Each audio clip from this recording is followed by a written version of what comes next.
Desde que começou-se a discutir um futuro sucessor do Lula, vários nomes são apontados ali como sendo as figuras que irão ocupar o lugar deixado pelo Lula, caso o Lula parta desse plano para outro, ou caso o Lula desista de concorrer em 2026, ou não possa concorrer mais em 2030, já que até o momento que a gente está gravando esse vídeo, para as eleições do Executivo, os políticos eleitos só podem ser eleitos e reeleitos. Em outros cargos ligados ali às eleições proporcionais ou eleição majoritária simples, como é o caso, por exemplo, de senador da República, as eleições podem acontecer em reeleições a quantidade de vezes que forem ali necessárias e que o indivíduo alcançar os números mínimos para ter o seu mandato de reeleito ou de eleito e reeleito.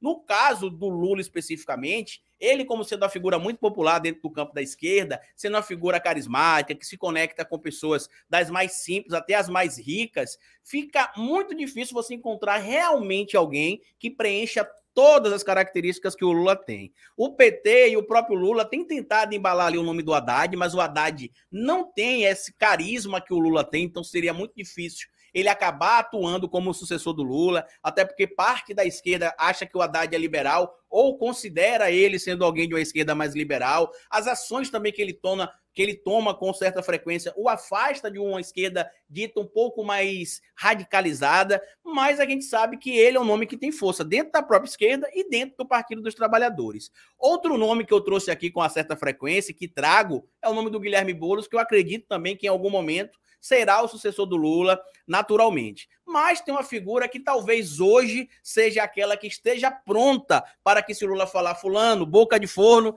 ele responda forno, é o Flávio Dino. Foi, inclusive, deputado federal pelo Maranhão, foi juiz federal por 14 anos, foi deputado votado, como eu já falei, senador da República, governador eleito e reeleito. Atualmente ele é ministro do governo Lula, ministro da Justiça, mas ele também foi eleito senador da República pelo estado do Maranhão. E por que eu digo que o Dino é uma figura que pode ocupar esse espaço? Primeiro que, como a gente viu aqui, a participação dele na CCJ na semana passada rendeu elogios até de figuras que são críticas a qualquer pessoa ligada ao Lula, mesmo que não seja do Partido dos Trabalhadores. É ligada ao Lula, ligada ao governo Lula, acaba sendo criticada. É o exemplo, inclusive, da Vera Magalhães, que chegou a dizer recentemente que o Lula se igualou ao Bolsonaro. E o que é que a Vera disse na matéria publicada na semana passada na coluna dela do Globo? Dino na cova dos leões. Ministro demoliu pegadinhas, como as feitas pelo deputado André de Paula, e pareceu se divertir com o despreparo dos inquisidores. Eu acredito que a referência que ela quis fazer ali foi ao André Fernandes.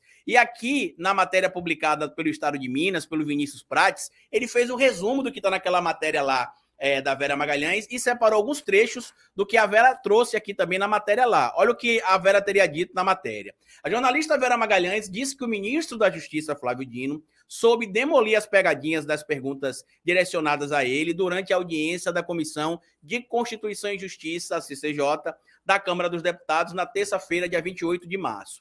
O ministro foi à CCJ esclarecer sua visita ao Complexo da Maré, mas também foi questionado sobre os atos do dia 8 de janeiro e outras questões relacionadas à segurança pública, como, por exemplo, a política de armas. Para Vera, a audiência não esclareceu nada. Em sua coluna do Globo, no jornal O Globo, ela disse que o objetivo dos bolsonaristas foi lacrar para cima do ministro a fim de se exibirem nas redes sociais. E essa é a grande verdade. Inclusive, eu falei isso antecipadamente e posteriormente também, né? A gente falou depois que eles tentaram fazer algumas coisas ali para lacrar e fazer o cortezinho e jogar nos canais das redes sociais. Abre aspas para o que disse a Vera também. O ministro entende, como poucos no governo Lula, essa dinâmica e tem se mostrado disposto a combater a lógica da exacerbação da polarização com as armas que dispõe. Conhecimento jurídico acima da média, experiência política ampla, bom humor e, se preciso, recurso à justiça para reparar crimes. E o que é importante a gente discutir aqui em relação ao caso do Dino? Porque várias figuras falaram dele em relação à CCJ.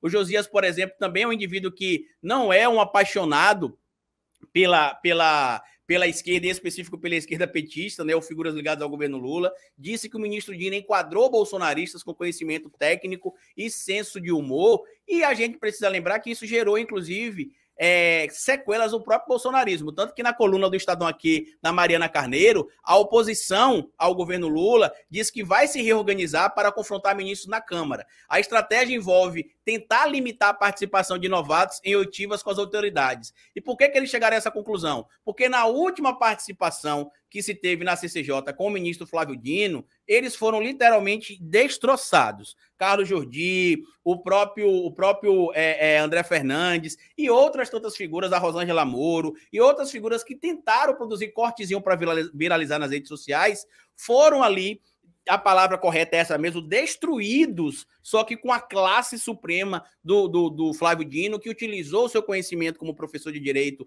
constitucional, como seu conhecimento na área da Justiça Federal, já que ele foi juiz federal aprovado em primeiro lugar, e isso ficou evidente na CCJ ali, tanto que essa organização da oposição, no caso os bolsonaristas, para a volta do Dino e para a ida de outros ministros, ela está sendo feita ali, organizada por parte do PL, que é ligado ao Braga Neto, que está produzindo materiais ali para poder armar esses bolsonaristas para inquirir os próximos ministros, ou até mesmo o próprio Flávio Dino quando ele regressar. Mas, segundo a análise feita agora por alguns portais, eles estariam em tese se preparando mais, porque, segundo eles, o próprio Partido dos Trabalhadores age de forma mais coerente, criticando o Bolsonaro dentro do Congresso Nacional, que os próprios bolsonaristas que são freestyles. Cada um tem uma linha ali de defesa, de atuação, e a matéria segue aqui falando o seguinte: após o desempenho fraco na audiência de Flávio Dino, na Comissão de Constituição e Justiça da CCJ, na última terça, dia 28, a oposição fala em se reorganizar para os próximos embates com ministros do governo Lula.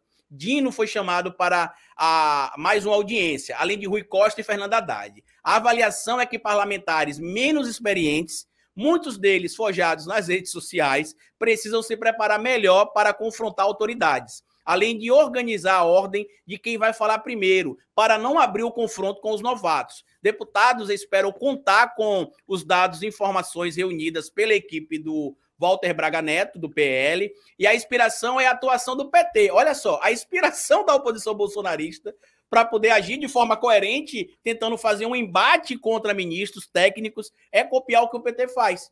Porque os membros do PT no Congresso, segundo a análise desses membros ali ligados à bancada bolsonarista, que eles são mais coerentes na argumentação do que os bolsonaristas mais jovens, Nicolas Ferreira, o próprio Rodrigo Valadares, que é aqui de Sergipe, o André Fernandes, que é lá do Ceará. E aí segue aqui a fala dessa figura, né? A inspiração é a atuação do PT na Câmara sob Jair Bolsonaro. Abre aspas. Eles vinham ensaiados, todos com os mesmos dados, para falar na tribuna. Diz... É bem interessante isso que o Carlito está falando, gente, porque saiu esses dias, e até o próprio Carlito reproduziu, uma pesquisa da Quest dizendo que a esquerda está muito fraca nas redes sociais. Está fraca mesmo, mas há coisas boas que aconteceram na esquerda. A gente está mais organizado, a gente está mais colocado, e eu queria mostrar esse trecho do vídeo do Carlito porque é realmente interessante. Flávio Dino é uma liderança muito interessante que está surgindo aí no cenário e está tendo uma atuação realmente muito boa dentro do governo.